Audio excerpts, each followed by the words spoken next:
Loose ಮದ ಯೋಗಿಯವರ ಬಹುನಿರೀಕ್ಷಿತ ಸಿದ್ಲಿಂಗುಟ್ಟುಗೆ action cut ಹೇಳಿದಂತಹ ನಮ್ಮ ಕನ್ನಡದ ಹೆಮ್ಮೆಯ ದೈತ್ಯ ಪ್ರತಿಭೆ ವಿಜಯ್ ಪ್ರಸಾದ್ ಸರ್ ನಮ್ಮ ಜೊತೆ ಇದ್ದಾರೆ. ಸರ್, ಅಂದರೆ ನಿಮ್ಮ ಬರವಣಿಗೆನ ಎಂಜಾಯ್ ಮಾಡೋಂಥವ್ರು ನೀವು ನಿಮ್ಮ ಬರವಣಿಗೆ ಮೂಲಕ ದೊಡ್ಡ ಮಟ್ಟ ಸೆಲೆಬ್ರೇಷನ್ ಕೊಟ್ಟಂಥವ್ರು ನೀವು. ಇವತ್ತು ತುಂಬ ಸಿಂಪಲ್ಲಾಗಿ ಸ್ಟೈಲಿಶ್ ಆಗಿ ತುಂಬ ಎಮೋಷ್ನಲಿ ಕನೆಕ್ಟ್ ಆದ್ರಿ, ಅದಕ್ಕೆ ಅಭಿನಂದನೆಗಳು. ಹೇಗಿತ್ತು ಸರ್ ರೆಸ್ಪಾನ್ಸು? ಮೊದಲಿಗೆ ಎಲ್ಲರ ಪಾದ ಕಮಲಗಳಿಗೆ ಸಾಷ್ಟಾಂಗ ನಮಸ್ಕಾರಗಳು. ಈ ಬಾರಿ ಪ್ರಯಾಣನೇ ಬೇರೆ ಮಾಡಿದ್ದೀನಿ, ದಯವಿಟ್ಟು ನನ್ನ ನಂಬಿ ಆಮೇಲೆ ಆಗಿರೋ ತಪ್ಪುಗಳಿಗೆ ಕ್ಷಮೆ ಇರಲಿ ಅಂತ ಕೇಳಿದ್ದೆ. ಕ್ಷಮಿಸಿ ಮತ್ತೆ ಆಶೀರ್ವಾದ ಮಾಡಿದ್ದೀರಾ, ಅತ್ಯಂತ ನಮಸ್ಕಾರಗಳು. ಜೊತೆಗೆ ಸ್ವಾಮಿ ಶರಣಮಯ್ಯಪ್ಪ ಅನ್ನುವಂತಹ ಒಂದು ಪವಾಡ ಸದೃಶದ ಶಕ್ತಿನ ಸಿನಿಮಾದಲ್ಲಿ ಸ್ಕ್ರೀನ್ ಪ್ಲೇ ಅಲ್ಲಲ್ಲಲ್ಲೇ ದೊಡ್ಡದ ಒಂದು ಸಂದೇಶನ ಕೊಡೋದ್ರ ಮೂಲಕ ನಿಮ್ಮ ಪಾತ್ರವಾಗಿ, ಅಂದರೆ ಅದಕ್ಕೊಂದು ಬೇರೆ ಥರ ಡೈಮೆನ್ಷನ್ ಕೊಟ್ಟಿದ್ದೀರಿ. ಇಂಟರ್ನಲಿ ಇದು ಬ್ಲೆಂಡ್ ಆಗೋದಕ್ಕೆ ಏನು ಬಲವಾದ ಕಾರಣ ಇತ್ತು ಸರ್ ನಿಮಗೆ? ನಾನು ಆಗಾಗ ಭಕ್ತಿಗೀತೆಗಳನ್ನ ಕೇಳ್ತಾ ಇರ್ತೀನಿ. ಅಯ್ಯಪ್ಪ ಸ್ವಾಮಿದು ಯಾವಾಗಲೂ ಕೇಳ್ತಾನೆ ಇದೆ. ಅಯ್ಯಪ್ಪ ಸ್ವಾಮಿ ಅವ್ರದ್ದು ಭಕ್ತಿಗೀತೆಗಳೆಲ್ಲ ಕೇಳಿದಾಗ ನನ್ನಲ್ಲಿ ಒಂದು ರೋಮಾಂಚನ ಆಗ್ತಾಯಿತ್ತು. ಆಮೇಲೆ ನನ್ನನ್ನು ಏನೋ ಎಚ್ಚರಿಸೋ ಥರ ಆಗ್ತಾಯಿತ್ತು. ಸೊ ಸ್ವಾಮಿ ಸಂಕಲ್ಪ, ಸೊ ಅದನ್ನು ಯಾಕೆ ನಾನು ತೆರೆ ಮೇಲೆ ತರಬಾರ್ದು, ಇದು ಮಾಡಬಾರ್ದು ಅಂತೇಳಿ ಅಂದ್ಕೊಂಡು ಪ್ರಯಾಣ ಶುರು ಮಾಡಿದೆ. ಇವತ್ತು ಕೈ ಹಿಡಿದು ನಡೆಸ್ತಾ ಇದ್ದಾನೆ ಭಗವಂತ. ಜೊತೆಗೆ ಲೆಗಸಿ ಇರುವಂತಹ ಸಿನಿಮಾ ಮಾಡಿದಂಥವ್ರು ಸಿದ್ಲಿಂಗ್ ಅನ್ನುವಂಥದ್ದು, ಅದು ಬಂದು 13 ವರ್ಷದ ನಂತರವೂ ಆ ಲೆಗಸಿಗೆ ಕಂಟಿನ್ಯೂಷನ್ ಸಿಗುವಂತಹ, ಅದಕ್ಕೊಂದು ಅರ್ಥಪೂರ್ಣವಾದಂತಹ ವಿಷಯವನ್ನು ಇಲ್ಲಿ ಕೊಟ್ಟಿದ್ದೀರಿ. ಎಲ್ಲದಕ್ಕೂ ತಾರ್ಕಿಕವಾದಂಥ ಅಂತ್ಯವನ್ನು ಕೊಟ್ಟಿದ್ದೀರಿ. ಅಂತ್ಯ ಕೊಡಲೇಬೇಕಾಗಿತ್ತಾ, ಸಿದ್ಲಿಂಗು 3 ಮಾಡ್ಬೋದಾಗಿತ್ತ ಅಂತ ಜನರಲ್ ಆದ ಪ್ರಶ್ನೆ. ಸಿದ್ಲಿಂಗು ಭಾಗ 3 ಮಾಡೋದ ಯೋಚನೆ ಏನಿಲ್ಲ, ಇದರಲ್ಲೇ ಮುಗಿಸ್ಬೇಕು ಅಂತಲೇ ಇತ್ತು. ಹಾಗಾಗಿ ಕನಸು ಯಾರು ಕಾಣ್ತಾರೆ, ನನಸು ಮಾಡ್ಕೊಳ್ಳೋದನ್ನು ತೋರಿಸೋದೇ ಒಂದು ಪಾಸಿಟಿವ್ ಇದು. ಹಾಗಾಗಿ ಭಾಗ 1ರಲ್ಲಿ ಏನು ಆಗಿರಲಿಲ್ಲ, ಈಗ ಭಾಗ 2ರಲ್ಲಿ ಆ ನನಸು ಆಗೋ ಥರ ಮಾಡಿದ್ದೀವಿ. ಅದು ಹೇಗಾಗುತ್ತೆ, ಏಕಾಗುತ್ತೆ, ಯಾವ ರೀತಿ ಆಗುತ್ತೆ ಅನ್ನೋದನ್ನು ಸಿನಿಮಾ ನೋಡಿ ಒಂದು ಮಜಾ ಕೊಡುತ್ತೆ.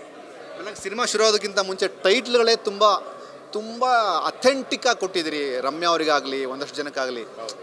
ಈ ಕಾನ್ಸೆಪ್ಟನ್ನು ಯಾರನ್ನು ಮೆಚ್ಚೋದಕ್ಕೋಸ್ಕರ ಮಾಡಿದ್ದಲ್ಲ ವಿಜಯ್ ಪ್ರಸಾದ್, ಬಟ್ ಇದಕ್ಕೊಂದು ಬಲವಾದ ಕಾರಣ ಇರುತ್ತೆ. ತುಂಬ ಚೆನ್ನಾಗಿ ಟೈಟ್ಲ್ ಕೊಟ್ಟಿದ್ದೀರಿ. ಖಂಡಿತವಾಗ್ಲೂ ನನಗೆ ಏನಂತಂದರೆ, ಸಿದ್ಧ ಸೂತ್ರಗಳಿಗೆ ತೂಗ ಬೀಳೋದಕ್ಕೆ ನನಗೆ ಇಷ್ಟ ಇಲ್ಲ. ಆಮೇಲೆ ನಾನು ಏನು ಮಾಡಿರ್ತೀವಿ ಅದು ತುಂಬ ಸ್ಪಷ್ಟವಾಗಿ ಮಾಡಿರ್ತೀವಿ. ಯಾರಿಗೂ ಓಲೈಸೋದಕ್ಕಾಗಲಿ ಅಥವಾ ಇನ್ನೊಂದಕ್ಕಾಗಲ್ಲ, ಅದು ತುಂಬ ಹೃದಯದಿಂದ ಮಾಡಿರೋಂಥದ್ದು. ಆ ಪ್ರೀತಿ, ಮಮತೆ, ಗೌರವ ಅವ್ರಿಗೆ ನಾನು ಮಾತಿಂದಲೇ ಹೇಳಿಲ್ಲ, ಇಲ್ಲಿಂದ ಕೊಟ್ಟಿದ್ದೀನಿ.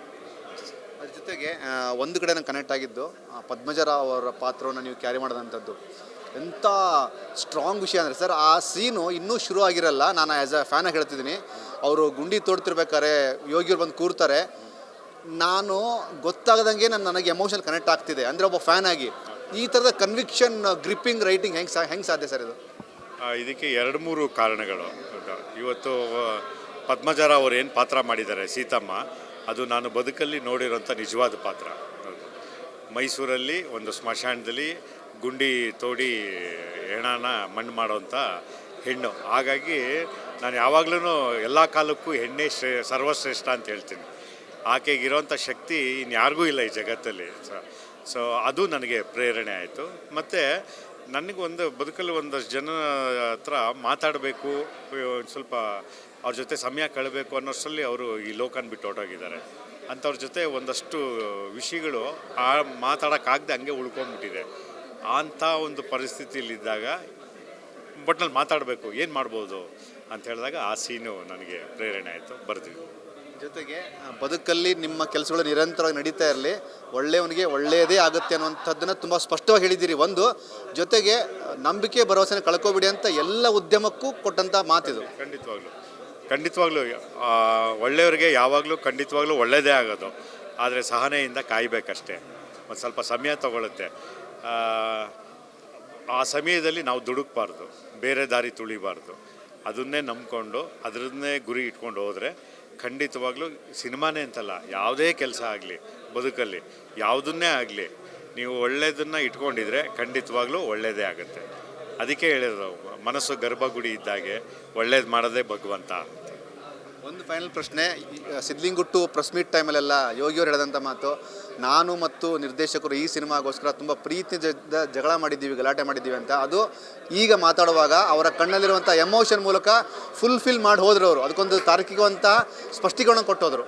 ಓಕೆ, ಅದು ಮಾಮೂಲಿ ಸಹಜ. ಮನುಷ್ಯರು ಈಗ ಅಂದ ಮೇಲೆ ಯಾವಾಗಲೂ ನಕ್ಕೊಂಡೇ ಇರೋಕ್ಕಲ್ಲ. ಜೊತೆಗೆ ಅಮ್ಮನ ಜೊತೆನೂ ಜಗಳ ಆಡ್ತೀವಿ, ಹೆಂಡ್ತಿ ಜೊತೆನೂ ಜಗಳ ಆಡ್ತೀವಿ, ಸ್ನೇಹಿತರುಗಳ ಜೊತೆನೂ ಜಗಳ ಆಗ್ತೀವಿ. ಸೊ ಹಾಗೆ ಕೆಲಸ ಮಾಡೋಕ್ಕೆ ಸಣ್ಣ ಪುಟ್ಟ ಇರಿಸು ಆಗುತ್ತೆ. ಬಟ್ ಅದನ್ನು ಬಿಟ್ಬಿಟ್ಟು ಹೊಟ್ಟೋಗ್ತಾ ಇರ್ತೀವಿ. ಸೋಮವಾರ ಜಗಳ ಆಗುತ್ತೆ, ಮಂಗಳವಾರ ಬುಧವಾರ ಎಲ್ಲ ಫಸ್ಟ್ ಕ್ಲಾಸ್ ಆಗಿ ಇರ್ತೀವಿ. ಅದೇ ಬದುಕಲ್ವೇ? ಸೊ ಆ ಥರದ್ದು ಒಂಚೂರೆಲ್ಲ ಆಗಿದೆ, ಹೋಗಿದೆ. ಬಟ್ ಎಲ್ಲಕ್ಕಿಂತ ಹೆಚ್ಚಾಗಿ ಇವತ್ತು ಸಿನಿಮಾ ನಿಂತಿದೆ. ಮೊದಲು ಸಿನಿಮಾ, ನಂತರ ನಾವು. ಸಿನಿಮಾದಿಂದಾಗಲೇ ನಾವೆಲ್ಲರೂ ಸೇರೋದು. ಹಾಗಾಗಿ ಯಾವಾಗಲೂ ಸಿನಿಮಾ ಗೆಲ್ಲಬೇಕು, ಸಿನಿಮಾ ಸಂತೃಪ್ತಿ ಆಗಬೇಕು, ಸಿನಿಮಾ ನಗಬೇಕು. ಆಗ ನಾವೆಲ್ಲ ಸಂತೃಪ್ತಿ ಆಗ್ತೀವಿ, ನಗ್ತೀವಿ. Thank you so much sir. Thank you so much. ಇಷ್ಟ ಆಯ್ತಾ ಸರ್? ಎಸ್ ಸರ್ ಅಡ್ಡಿ ಸೂಪರ್ ಸರ್. ಇದಿಷ್ಟು ನಿರ್ದೇಶಕ ವಿಜಯ್ ಪ್ರಸಾದ್ ಅವ್ರ ಮಾತು. ಕ್ಯಾಮ್ರಾ ಪರ್ಸನ್ ಅರುಣ್ ಜೊತೆಗೆ ರವಿ, ಕನ್ನಡ ಪಿಕ್ಚರ್.